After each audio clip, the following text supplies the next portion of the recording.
قدرمن اورېدونکو سلامونه، نیکې هیلې او احترامات مې ومنئ. هیله ده چې ښه وئ. درنو دوستانو، سعید جواد د نیکه ناول په 10مه برخه کې ستاسې ملتیا کوم. 9مه برخه کې تاسې واورېدل چې میرویس خان د دیوان بیګ وراره راخلاص او بیا یې هغه ته مېلمستیا کوي. هغه بیا له مېلمستیا وروسته میرویس خان د خپل ورور یحیی خان په ملتیا بالاحصار ته ولاړ او میرویس خان له هغه وپوښتل چې د کندهار وضع څه ده. زه چې ورور څه کېږي د ناول دغه 10مه برخې کې ترې وویل.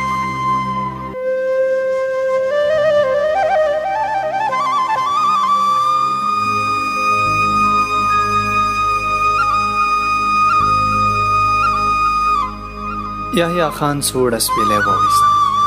ویې ویل د ګرګین ظلمونه له حده واوړي.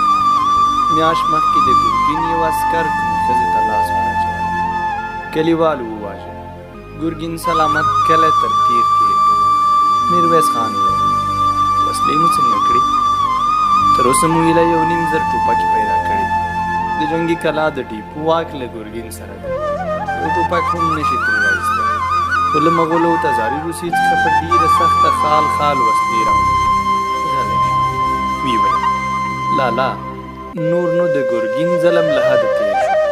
2.5-3 زره ځوانان دې ته تیار دي چې پر جنګي کلا حمله وکړي.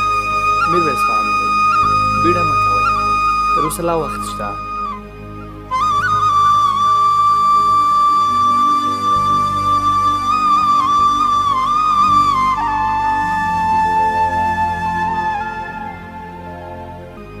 میاشت ووته.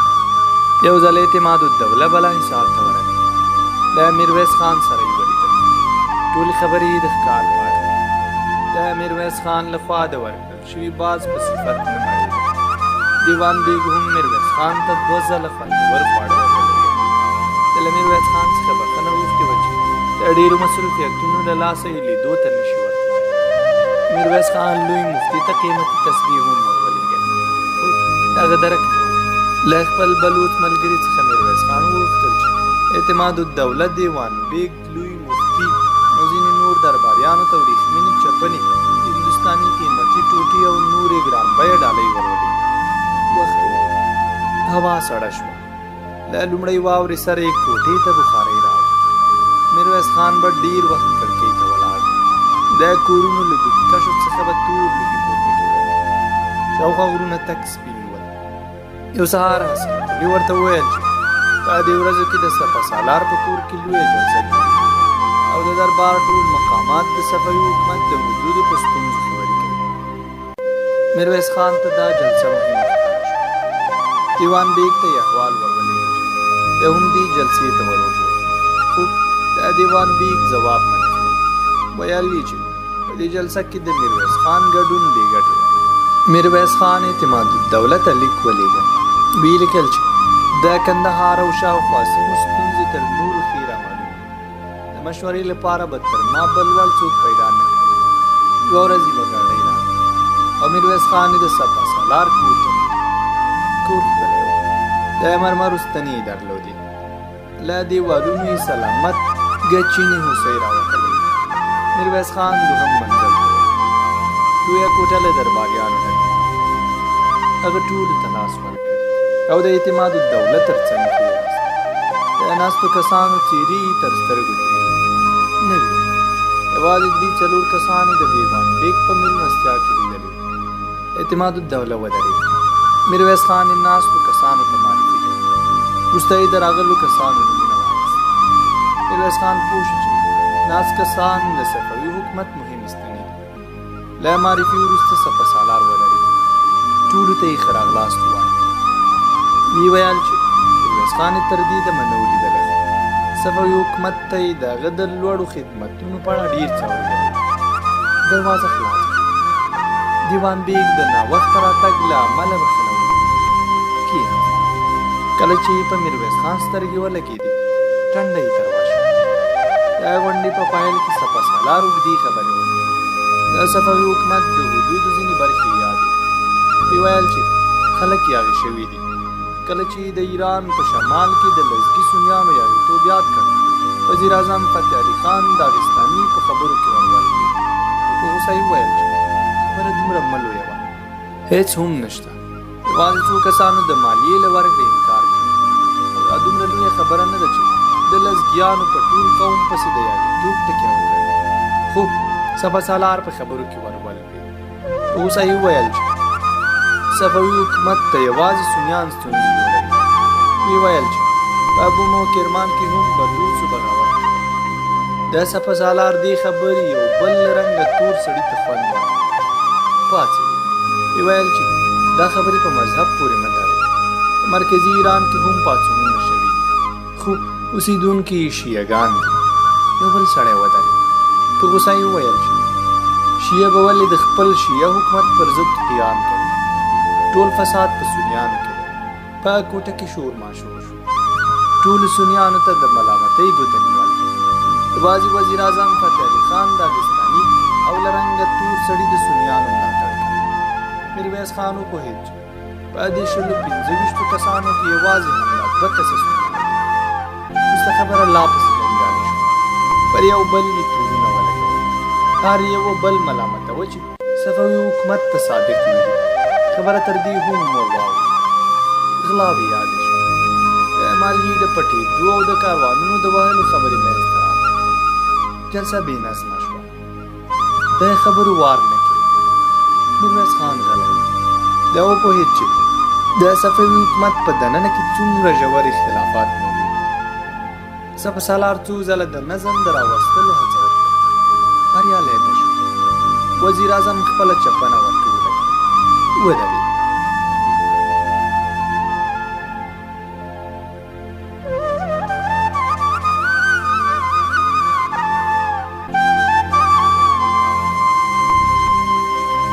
د سپه سالار رنګ ژیړ شو له وزیر اعظم یې په ډېر احترام وغوښتل چې جلسه پرېږدي خو د وزیر اعظم خبره یې ووه ویل چې په دې غونډه کې ده او د ده قوم د سپکاوی شوی سپه سالار ټینګار وکړ وزیر اعظم کېناست میرویس خان پوهېده چې په صفوي حکومت کې تر شمسین وروسته وزیر اعظم دوهم لوی قدرت اعتماد الدوله په لوړ غږ وویل هیله کوم غلي شئ موږ یو بل پېژنو تل مو همدا حال خو میرویس خان لومړی ځل زموږ جلسې ته راغلی بیا به څه وایي ټول غلي شول وزیر اعظم وویل میرویس خان د سنیانو له سیمې راغلی په حقایقو پوهېږي بیا به د خپلو خلکو کیسه راکوي میرویس خان ودرېد بیا پوهېده چې د خپلو نقشو د عملي کولو لپاره یې دربار ته نږدېوالی څومره اړین دی یا هم ورته معلومه وه چې تر دې ځایه په سخته راغلی دی او وړه غلطي به یې ټوله خواري ورډوبه کړي ځکه یې د درباریانو د راجلبولو لپاره له هوښیارۍ کار واخیست صفوي حکومت یې خپل وګاڼه د هند مغولي حکومت تزاري روسیه او عثماني امپراتوري یاد کړل ویې ویل چې دا ټول تر ایران راتاو او د صفوي حکومت د ځینو سیمو د نیولو نقشې کاږي نو د قوم او مذهب خبرې مو کمزوري کوي موخه دا ده چې د یوې سیمې او یو قوم پر ځای عمومي فکر وشي وروسته یې د ګورګین خبرې راواخیستې میرویس خان پوهېده چې ګورګین په دربار کې د ګورجي لیوانبېګ غوندې ډېر پلویان لري خو دا هم ورمعلومه وه چې د ځینو کسانو نه خوښېږي فکر یې وکړ چې له ډېرو درباریانو سره یې لا شناخت کمزوری دی او که په پیل کې د ګورګین له ظلمونو پرده پورته کړي خپل راتلونکي پلان کې به بریالی نه شي ځکه په احتیاط غږېده اول یې د ګورګین صفت وکړ ویې ویل چې په کارونو کې قاطع انسان دی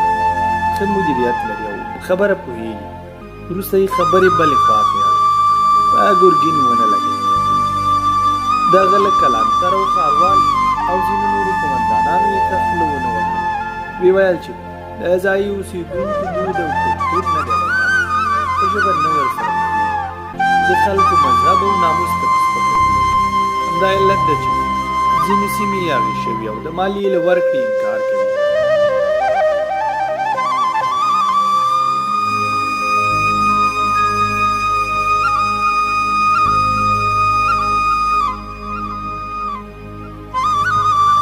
میرویس خان روان او فصیحه ژبه درلوده د ده د خبرو پر وخت ټول کسان غلي وو کله چې کېناست تالار چک چک ولید میرویس خان پوهېده چې خبرې یې پر ځای که یې له یوې خوا ګورګین ستایلی و خو له بل لوري په ډېر ماهرانه ډول د هغه غندنه کوي. د ناستو کسانو ټنډې هوارې ښکارېدله. یوه خوا هم خفه نه وه. وروسته د هغه سیمو په اړه خبرې وشوې چې مالیې له ورکړې انکار کړی. جلسه بېرته ګډه وړه شوه. یو له رنګه سره سړي د خزانې وزیر ته وویل چې د زوی په واده کې دې د 10,000 کسانو ته ډوډۍ واخلي. زوم ته دې قیمتي کور واخلي. لور دې په 1000 کې پټه کړي. دا پیسې دې له کومه کړي؟ د مالیې د وزیر تور مخ له غوسې شي. مقابل لوري ته یې سپکې خبرې وکړې. عیاشې وګڼه. ویې ویل چې په یوه میاشت کې 10 وینځې واخیستې. دواړه ودرېدل، خو نورو سره بیل کړل. د جلسې پای ښه و. د ټولو ګټه یوه وه. په دې اړه وغږېدل چې له پاچا سره باید د دوی د حقوقو د ډېرېدو پاکې خبرې وشي. له رسمي غونډې وروسته ډوډۍ تیاره شوه. میرویس خان ځان وزیر اعظم ته ورنږدې کړ. خبرې وپوهېد چې له دیوان بیګ او نورو ګرجي افسرانو کرکه لري. د چایو پر وخت له اعتمادالدوله سره وغږېد.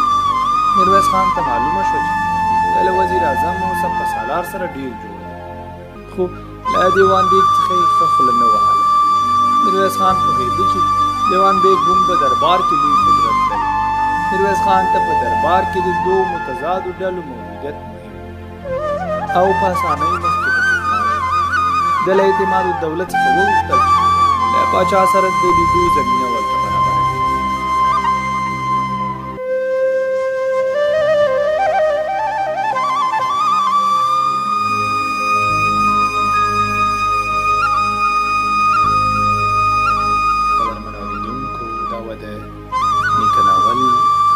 لسمه برخه.